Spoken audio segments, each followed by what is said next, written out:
Ragazzi, mi tocca fare gli straordinari, non ci si fa, ragazzi, non ci si fa perché Salvini regna, perché Salvini ci inebria, perché Salvini ci dà vita e Salvini ci regala costantemente delle gioie, delle fonti di gioia allucinanti, è qualcosa di meraviglioso. Allora, io sono costretto a fare questa diretta improvvisata perché ho appena visto la intervista, ed è una parola intervista abbastanza impegnativa tenendo conto di quello che ho appena visto.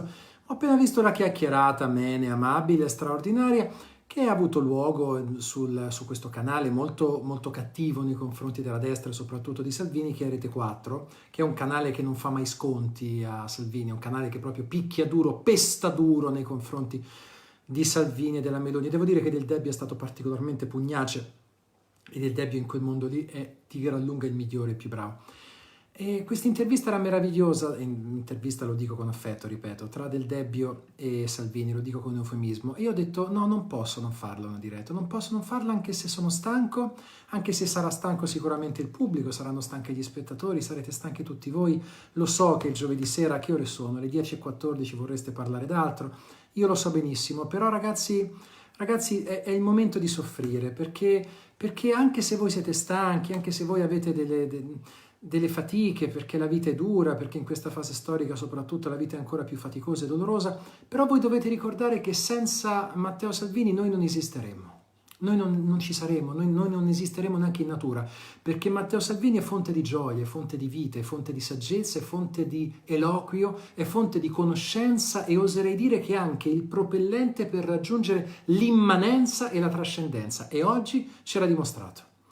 E quindi io voglio commentarvi in maniera proprio specifica quello che ha detto, perché ha detto delle cose meravigliose, ha detto delle cose, io me le sono appuntate in questi fogli dentro i quali non ci capisco niente, assolutamente nulla. Quindi adesso io fingerò di leggere questi geroglifici, la mia compagna mi prende in giro ogni volta che scrivo perché io non so scrivere, io utilizzo una calligrafia che non esiste in natura, ma come sempre, per rispettare il format delle nostre dirette di Scanzi Live, anche quelle particolari, anche quelle non previste, devo fare la sigla e voglio fare una sigla più breve del solito. Non vi metto Thunderstruck, che è la canzone degli AC/DC che metto quando sono arrabbiato come adesso, anche se adesso sono più divertito che arrabbiato. No, vi metto una canzone più breve di 2 minuti e mezzo che ci deve caricare, dopo la quale ci scateniamo nel commentare il capolavoro, la straordinarietà, la meraviglia, la bellezza antropologica, ontologica e immanente di Matteo Salvini. E la canzone che vi faccio ascoltare è un capolavoro totale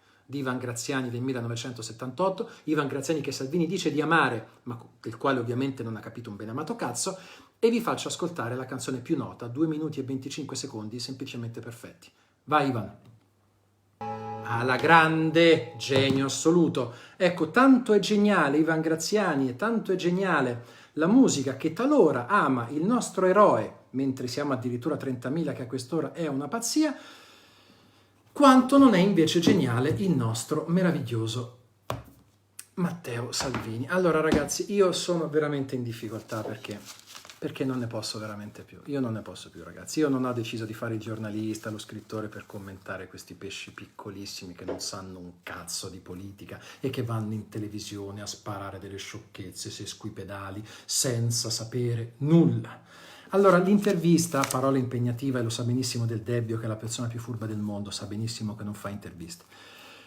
Del Debbio, allora, è entrato Salvini, tra l'altro vestito come la Cresima. Io quando feci la Cresima ero vestito meglio di Salvini, è già impegnativo, perché essere vestiti meglio di me alla Cresima, vi garantisco che era difficile.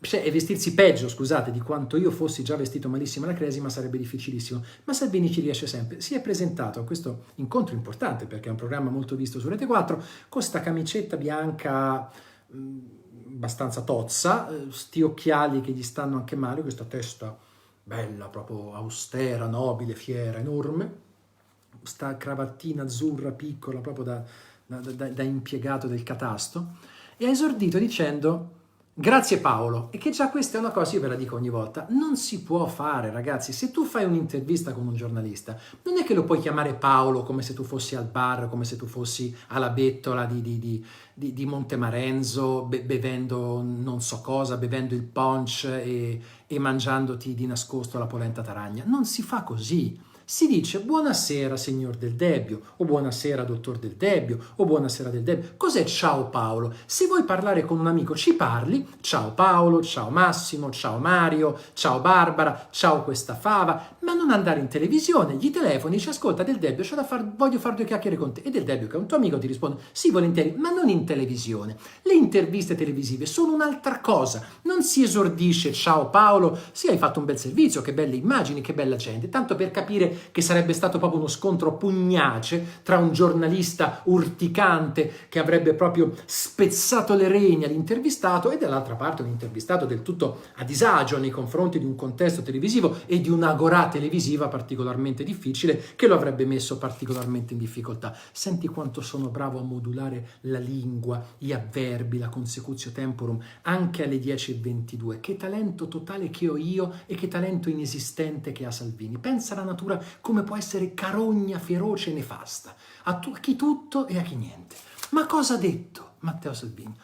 Analizziamo. Allora intanto si è seduto, ha cominciato a grattarsi, che è bello, perché in effetti tu ti siedi, cioè come se fossi intervistato, no? Mi intervistano, io arrivo e dico, ciao Paolo, come stai Paolo? E la prima cosa che faccio in diretta televisiva comincio a far così. Come stai Paolo? Sì? Allora sì Paolo, sì, aspetta un attimo, eh. Ciao Paolo, come va? Come va? Cioè si è grattato 7-8 secondi, io guardavo e dicevo, ma porca puttana di una miseria, ma un po' di garbo.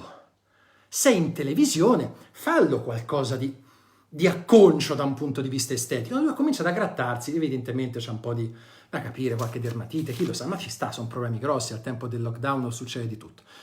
Poi ha parlato un aneddoto su un agricoltore calabrese di cui nessuno ha capito un cazzo, quindi vado avanti. La prima domanda è stata ovviamente Silvia Romano. Ora voi sapete che la destra ha dato il massimo. Quanti siete? Nel frattempo siete 35, meravigliosi. Allora, voi sapete che la destra ha dato il massimo come educazione, come garbo, come meraviglia, come rispetto, come affetto nei confronti di Silvia Romano. È stata molto gentile, tutta la destra italiana, chi più chi meno, ma insomma ha proprio dimostrato un affetto meraviglioso nei confronti di questa ragazza che è stata 18 mesi a divertirsi sotto sequestro, cambiando 4 covi. Ogni volta la controllavano col Kalashnikov, ogni sera non sapeva se la mattina si sarebbe svegliata, ma si è divertita da morire secondo larga parte della destra, non dico Salvini ma molti elettori, sì.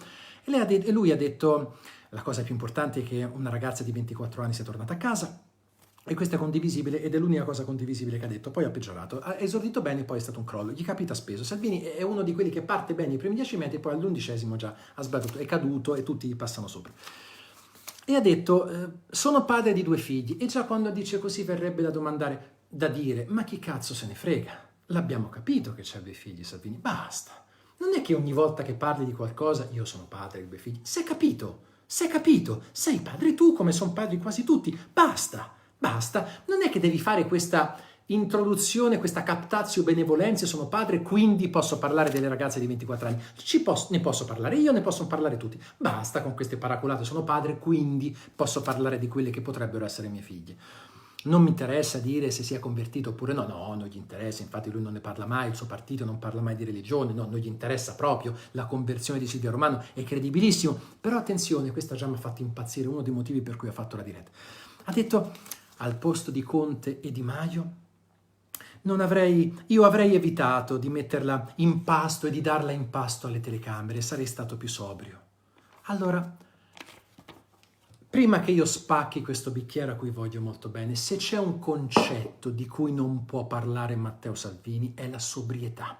La sobrietà Salvini non ha mai saputo neanche dove stesse di casa. Salvini era uno che quando era ministro dell'interno ogni volta cinguettava, scriveva, twittava, postava cose di cui non doveva scrivere. Per esempio il 4 dicembre quando scrisse quel tweet, me lo sono appuntato, 15 mafiosi nigeriani arrestati, e Spataro, il PM di Torino, gli scrisse mannaggia di una miseria, perché me lo scrivi tu ministro dell'interno visto che io li sto arrestando adesso, e se tu ministro dell'interno me lo scrivi i nigeriani scappano perché anche loro hanno Twitter. E quindi uno come Salvini mi dovrebbe dire e dovrebbe permettersi e potrebbe permettersi di dire a Conte e Di Maio che sono stati troppo appariscenti mentre lui era sobrio. Era sobrio Salvini quando andò ad accogliere Cesare Battisti da ministro dell'interno. Di che cazzo stiamo parlando in questo paese? Lo sappiamo e lo sapete che se non fossero andati Di Maio e Conte ad accogliere Silvia Romano, tutti avrebbero detto lo Stato se ne frega di una donna che ha rischiato, di una ragazza che ha rischiato per 18 mesi la morte, però ci vanno e sbagliano lo stesso. E io anche qui posso capire la critica di un Cacciari, la critica di un Carofiglio, ma non di Salvini, che è uno che ha sempre messo la faccia su tutto, come su tutto la faccia ce la metteva Renzi, che andava persino a New York per mettere la faccia quando c'era la finale US Open femminile tra la Pennetta e la Vinci. Se c'è una cosa che è sempre mancata, soprattutto nella nuova politica, sapete cos'è? È la sobrietà. E se c'è una persona che non può parlare di sobrietà, è Salvini. Che cazzo parla Salvini di sobrietà applicata a Conte, Di Maio, che peraltro lì, quando è arrivato Silvia Romano, stava in un angolino, non l'ha cagati praticamente nessuno. Di cosa stiamo parlando? Poi Salvini mi parla di sobrietà, Salvini. Poi ha detto, attenzione, questo è meraviglioso, la visione, la messa in onda dello sbarco a Ciampino di Silvia Romano è stato uno spot a reti unificate di un'associazione terroristica. Cioè, il governo, Conte, Di Maio, andando ad accogliere e facendo sì che tutti trasmettessero questa cosa sul web, su Facebook e non solo, hanno fatto uno spot a un'associazione terroristica. Ci rendiamo conto del messaggio? Cioè Conte e Di Maio con quella televisione, con quella trasmissione, con quella diretta hanno fatto uno spot a un'associazione terroristica e lo spot l'ha fatto anche Repubblica, che non è stata citata, ma a un certo punto Salvini ha detto siamo l'unico paese al mondo che intervista un terrorista che ci dice che con quei soldi ci faranno la guerra santa. L'intervista era riferita a un pezzo uscito lunedì mattina su Repubblica cartacea. Quindi il messaggio di Salvini è Conte e Di Maio andando lì hanno fatto uno spot a un'associazione terroristica devastante, terrificante, che è un'accusa di una gravità semplicemente allucinante. Non sarebbe stato meglio rispettare il silenzio? Il silenzio, c'è Salvini che dice a un altro, a Conte e a Di Maio, di rispettare il silenzio. Se ci fosse stato lui ministro dell'interno, si sarebbe messo le magliette con la scritta l'ho liberata io Silvia Romano, sono stato io quello che ha liberato Silvia Romano, ci ho parlato io con l'intelligence che ha liberato Silvia Romano, di che stiamo parlando? E Del Debbio che stava lì, come fa sempre Del Debbio, perché Del Debbio è un furbacchione meraviglioso, a me sta simpatico, Del Debbio è così eccessivo che mi sta simpatico, stava lì seduto, si immaginava peccato che mi manchi il sigaro, un bicchiere di punto e messa, sarebbe perfetto, non gliene fregava neanche niente di quello che diceva Salvini, perché Del Debbio sta nel suo empirio, è un personaggio così.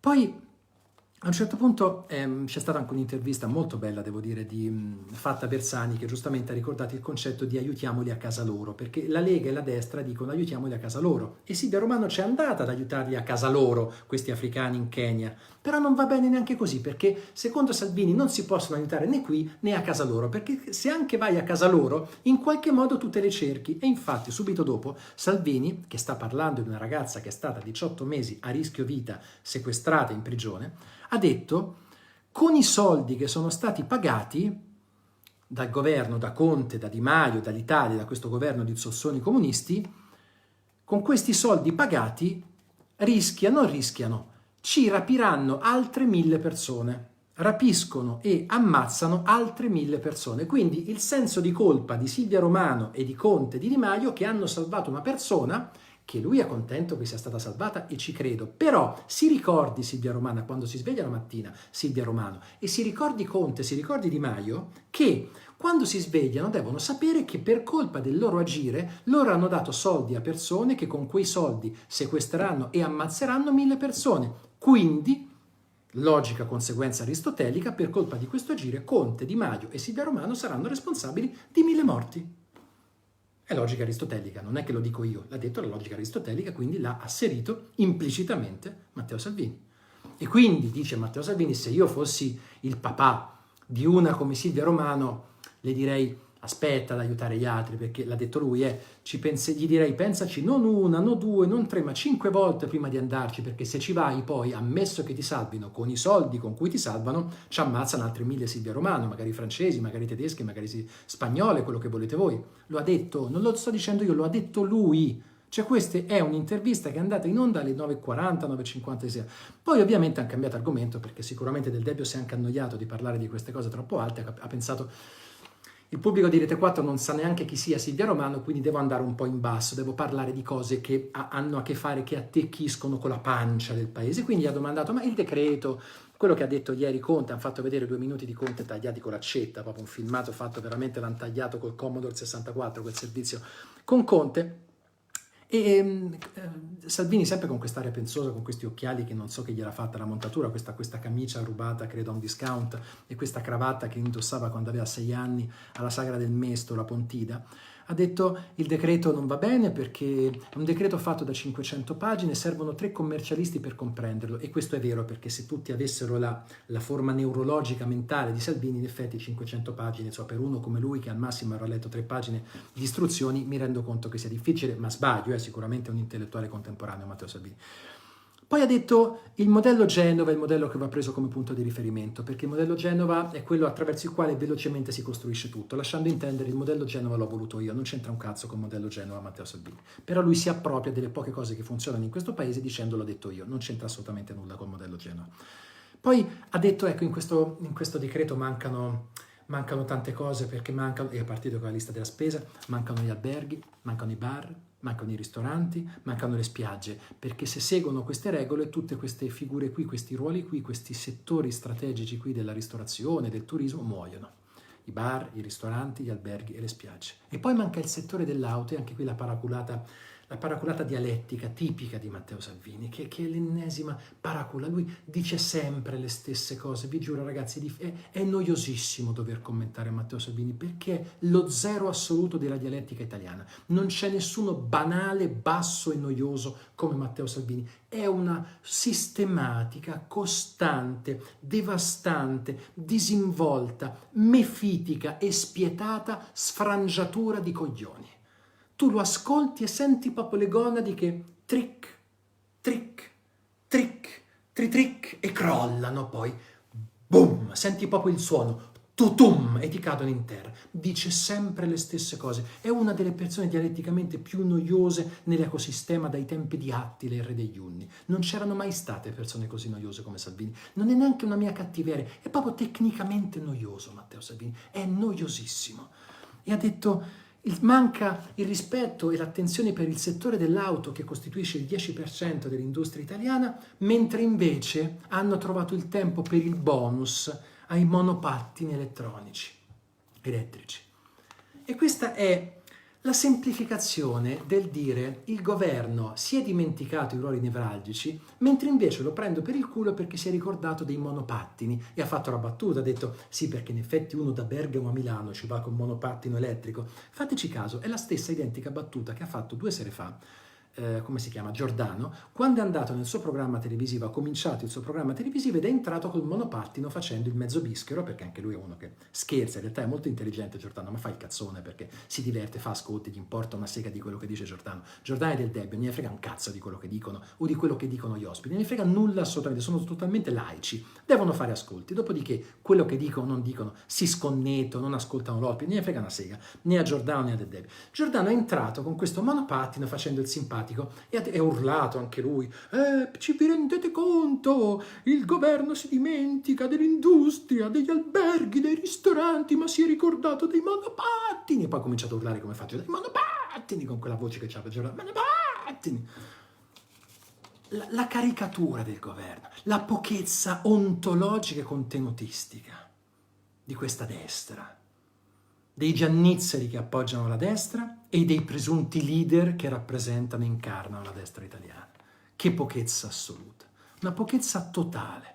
Poi ha detto serve la flat tax, che non sa minimamente cosa sia Matteo Salvini. Matteo Salvini parla di flat tax da 20 anni, non la sa minimamente.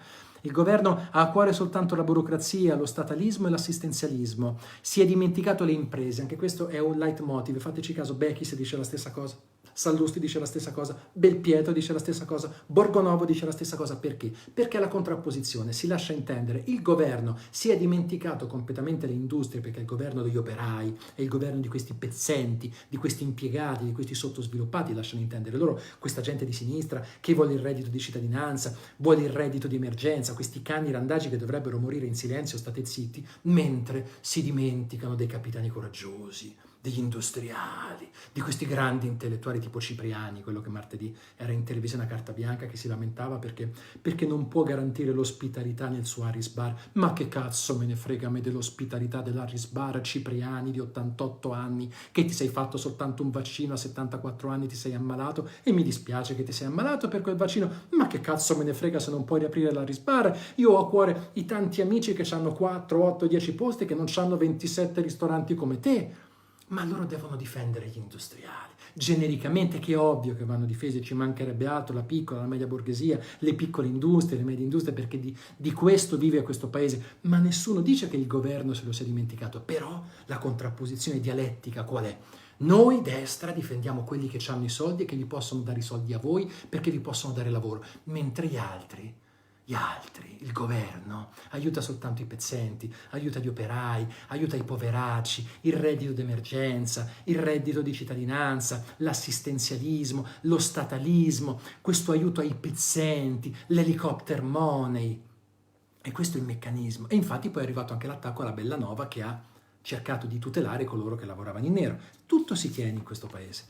Poi aspetta, fammi vedere cosa ha detto. La Lega è contro la burocrazia, e in effetti è proprio una battaglia che è sempre stata nevralgica. La Lega è al governo dal 94, sostanzialmente si vede che dal 94 in poi ha proprio fatto delle battaglie pugnaci contro la burocrazia. È proprio un partito che è nato contro la burocrazia, un partito anti-establishment, la Lega proprio. Dal 94 in poi lo ha dimostrato sistematicamente, proprio endemicamente si vede.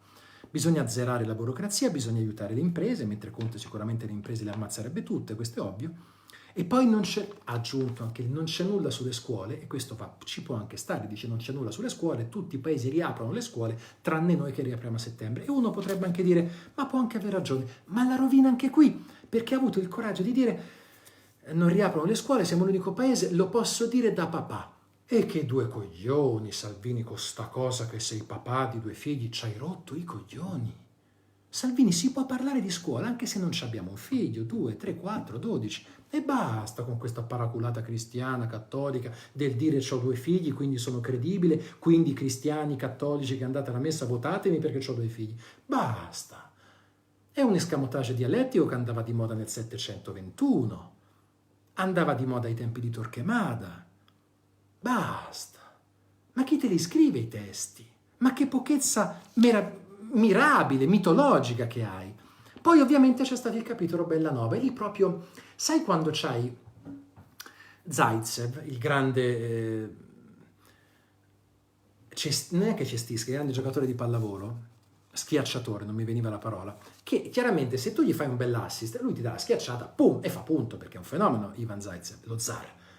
La stessa cosa del Debbio, che è un buon assistment quando vuole, se intervista Di Maio no, se intervista Bersani no, ma se intervista uno che gli piace, come la Meloni o come Salvini, gli fa dei begli assist, dai, schiaccia, gli lancia l'assist, lancia la Bellanova, letteralmente la lancia, perché lanciano un servizio con la Bellanova e si vede la Bellanova, ritratta in maniera anche un po' goffa, poverina, perché viene rappresentata al rallentatore, il replay, mentre piange, quindi è un'immagine anche dolce teoricamente, ma se la fai vedere al rallentatore diventa caricaturale, ed è tutto calcolato perché sanno lavorare benissimo a dritto e rovescio.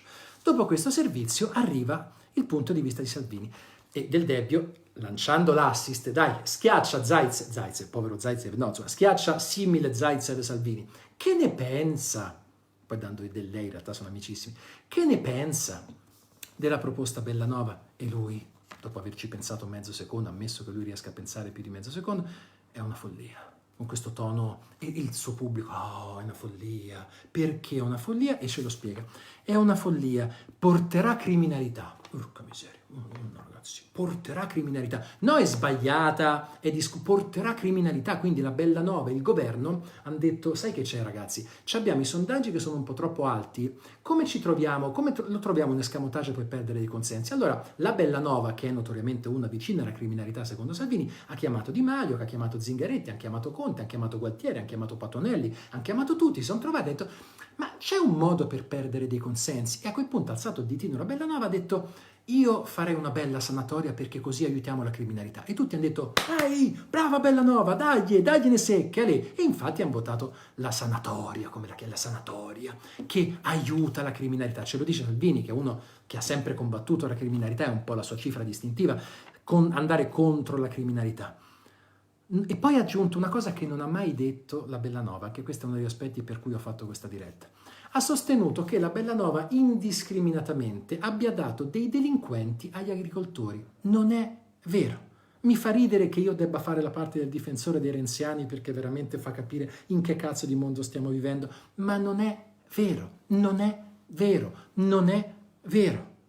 La Bellanova ha semplicemente detto che purtroppo capita spesso, soprattutto in certe regioni che lei ben conosce come la Puglia, che ci sono i cosiddetti caporalati e ci sono dei finti agricoltori che in realtà sono schiavisti che schiavizzano delle persone italiane e non solo italiane. E questa riforma, chiamiamola così, questa regolarizzazione fa sì, si spera, perché questo è l'intendimento, non aiutare la criminalità che è una stronzata. L'intendimento è permettere che gli ex schiavi si liberino, si emancipino e adesso che sono regolarizzati vengano tutelati dallo Stato. E al tempo stesso si spera di punire gli schiavi. Questo ha detto, non tutti gli agricoltori sono delinquenti, perché se l'avesse detto la Bellanova sarebbe stata una deficiente e la Bellanova non è né criminale, né stupida, né deficiente. Ma lui, Salvini, semplificando come fa sempre, perché nella politica convinci quelli che non pensano con la semplificazione stupida, ha detto, anzitutto, non è bello dare del delinquente agli agricoltori come ha fatto la Bellanova. Non l'ha mai fatto genericamente, indiscriminatamente. Ripeto, se l'avesse fatto sarebbe una deficiente la Bellanova e non l'ha mai fatto. Mai la Bellanova è arrivata a dire una cosa del genere, perché sarebbe terrificante se l'avesse detto, sarebbe stato empio se l'avesse fatto e non l'ha mai fatto. Ci dovrebbe stare attenta a dire queste cose. Bisogna avere rispetto per gli agricoltori che hanno salvato gli italiani, che ci hanno dato il cibo anche in una fase storica difficile come la pandemia, certo, ma il piccolo particolare è che non l'ha mai detto la Bellanova, non l'ha mai detto. Bisogna pensarci 2 volte prima di dare dei delinquenti, insiste su questa cosa. Poi improvvisamente, poi è passato a un altro argomento che non c'entrava niente, ma gli ha dato il nuovo assist del Debbio e ci ha ricordato per l'ennesima volta, anche lì mi sono caduti i coglioni e mi sono fatto anche male perché ce li avevo ancora attaccati, quindi mi sono caduti e mi si è anche slogato il coccige e ha detto io andrò al processo a inizio luglio a Catania. E qui si è levato da Aosta alla Sicilia un coro di vibrante protesta, parafrasando Fabrizio De André, e tutti hanno detto e che 2 coglioni con questa storia, sono 2 mesi che ci dici che tutti i processi, le aule di tribunali sono chiuse, tranne Catania, dove a inizio luglio dovrai andare a deporre perché sei indagato per sequestro di persona per la vicenda Gregoretti. Ci hai rotto i coglioni. Basta, non è che ce lo puoi dire ogni istante, che devi andare a Catania, che sono tutti chiusi, che la giustizia è chiusa, che tutti non fanno niente, ma tu, poverino, a luglio dovrai andare a Catania. E vacci a Catania e studiati questi atti. Sei al processo tu, io no, e chi se ne frega. La giustizia è questo. Se fai il fenomeno e l'hai fatto da solo, o comunque è stata una decisione profondamente tua, quella della Gregoretti, e vacci a processo. Per me non era sequestro di persona, sia chiaro, Io non ti condannerei, pensa cosa ti arrivo a dire, non era sequestro di persona, era un atto moralmente, per quanto mi riguarda, empio, ma di sicuro non era sequestro di persona, è anche finito bene, per fortuna di tutti, credo anche tua. Ma basta con questa storia che è tutto chiuso e poverino ti tocca andare a inizio luglio a Catania, e poi tu dovessi andare, non lo so, nei gulag, devi andare a Catania che è una città meravigliosa, non ci rompere i coglioni, fai una mattina di processo, ti studi i tuoi atti, dici quello che devi dire e basta. Poi dopo tutto, sto pianto, sta lagna, sta rottura di palle, ha dovuto anche dire no, ma io non mi piango addosso. No, non ti piangi mica addosso. Sono 20 anni che me la mi meni i coglioni con questa storia del processo a luglio, che tu a luglio devi andare al processo. E basta, basta. Ma dici sempre le stesse cose, Matteo Salvini. Sono 3-4 mesi che ti sto seguendo durante la pandemia. Dici sempre le stesse cose. Sei noioso.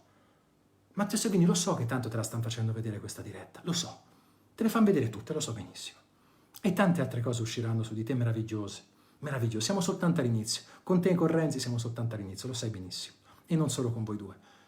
Quindi stai guardando questa diretta, è bellissimo, è meraviglioso, mi vuoi bene, io voglio bene a te. Ti do un consiglio, cambia registro, cambia nastro, dici le stesse cose. Non sei neanche più fastidioso, e a volte lo sei per esempio su Silvia Romano e anche sulla Bellanova, ma sei noioso. La noia, sai cos'è la noia, Matteo Salvini? La noia è la morte di qualsiasi forma artistica, politica, culturale. L'importante è rimanere o simpatici profondamente o antipatici. Tu sei diventato noioso. come è diventato noioso Matteo Renzi. Quando diventi noioso sei morto politicamente, sei morto artisticamente, sei morto culturalmente, sei morto sportivamente, sei morto musicalmente, posso andare avanti a lungo perché anche nella lista della spesa sono enormemente più bravo di te. Sei noioso. Te lo dico pacatamente, democraticamente, come piace a te, a me e a Vincenzo Mollica. Sei noioso. Hai rotto i coglioni.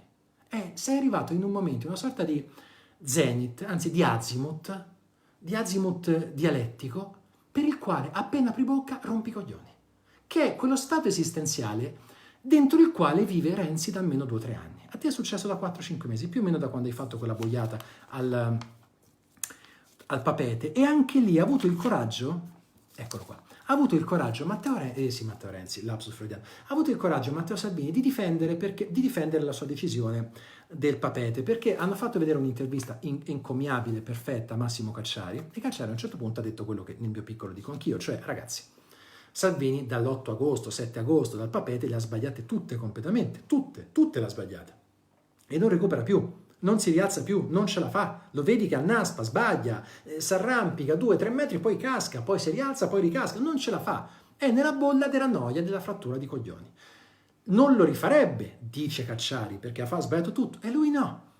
Perché quando sbagli, quando sei dentro la bolla della noia, dell'errore sistematico, non ce la fai neanche ad ammettere il proprio errore. E allora lui, che è dentro questo loop terrificante attraverso il quale sta morendo politicamente, ha detto no, io rifarei lo stesso, io farei cadere il governo, rifarei quello che ha fatto il Papete, perché la coerenza prima di tutto. La coerenza prima di tutto, e a dirlo è Salvini. La coerenza prima di tutto, e poi come primo esempio ha fatto perché non posso stare al governo con una forza politica che è contro tutto, che è contro il TAV. Contro il TAV c'eri anche te, Matteo Salvini. La coerenza di Matteo Salvini, tu eri uno che andava al giro con la maglietta con la scritta no TAV, ma coerenza di cosa? Ma tu che parli di coerenza, non voglio farmi le solite mie metafore, non le faccio stavolta, ma è allucinante. Per la coerenza tu hai fatto cadere il governo Conte 1, semplicemente perché ti hanno detto che nei sondaggi era il 34%.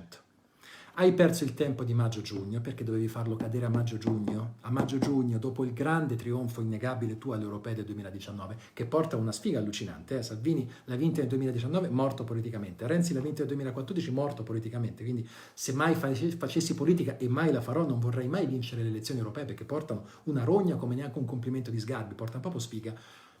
Lì avresti dovuto far cadere il governo. Hai aspettato perché sei politicamente sopravvalutato, non quanto Renzi, ma sei molto sopravvalutato anche tu. E quando hai fatto cadere il governo a agosto, hai sbagliato tutto. E lì è nato il patatrac. Lì hai sbagliato ogni cosa. Lì non hai più indovinata mezza. Lì è stato il disastro totale.